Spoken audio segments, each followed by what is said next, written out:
Well, Karen joins me now. It's great to see you, Karen. Thank I you. love this show, and it's back tonight, and then it's on tomorrow night as well. Yes. We've got a sort of double dose this week. And is it the usual band of deluded wannabes? Well, I think since Alan decided to go into business with somebody and give him £250,000 investment, it's slightly changed the profile. Yes. It's not someone who's looking for a job. It's an entrepreneur who's looking to start a business or, expand the business, and therefore it generates a different kind of candidate, really. No, I can understand that completely.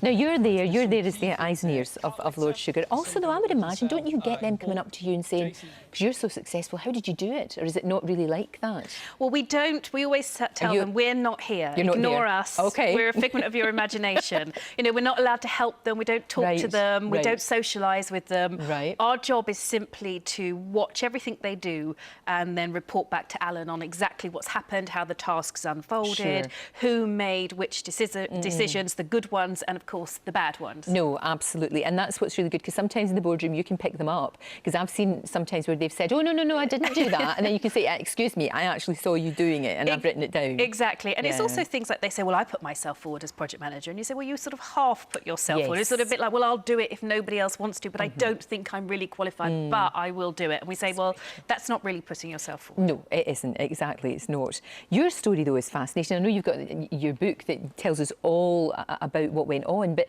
from such a young age and a real pioneer, because it's still difficult for women in business, especially in the world of football. It's still a real man's world, you really broke down an awful lot of barriers there. Yeah, I mean, it was, I was 23 when I started, which I know when you say it sounds mad, doesn't it? And I think people, they saw, I remember my first press conference, it was very serious, and I turned up and I did this very serious presentation of all these things I was going to do with Birmingham City Football Club, and it was really serious, and, I was desperate to look at least 25, so I sort of had big shoulder pads, big hair, big earrings, and I stood up, and when I'd finished my very serious presentation, I said to the press, any questions? A little hand went up.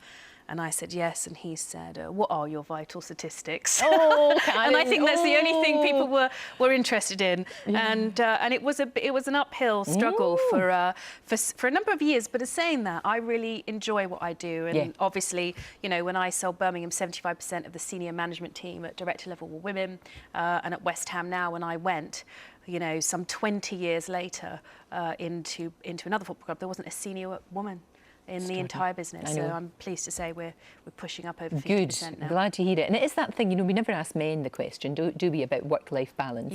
It's always women that get asked that. But it is difficult when you have kids, because you want to spend a lot of time, especially when you just had a baby, you want to spend a lot of time with them, but then there is the fact that you've got the business to run. It's very difficult to get that right, isn't it? Really difficult. And I think that, that's a lot of, working women's nightmare, is that juggling act, board meeting, sports day, nativity play, board meeting, and you never get it right. And that's that horrible, terrible, awful feeling that you carry around, guilt that you carry around with you.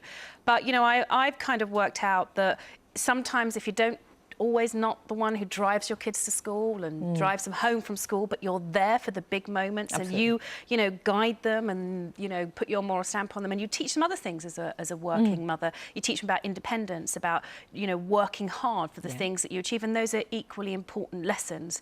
And sometimes you have to, I came to the conclusion that the best title for me wasn't vice chairman, director, chairman, whatever. It was working mother, because the two things in my life that I love and won't ever give up on my children and my work. So somehow I try and make it work. I don't get it right all the time, well, but who I does? do my best. Who does? That's the thing. It really isn't.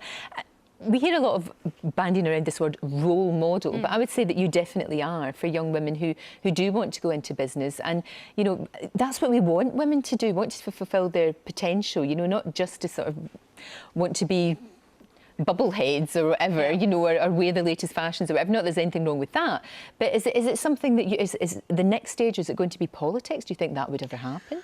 I don't know, but I mean, the things that I always say that I live here. I could live anywhere in the world. I live here, I pay my taxes here. I want to help make my country as good as it can be. But I also absolutely love and admire and champion other women. So if I can combine those things, that would be great. Karen, thank you. That's it for today. Bye bye.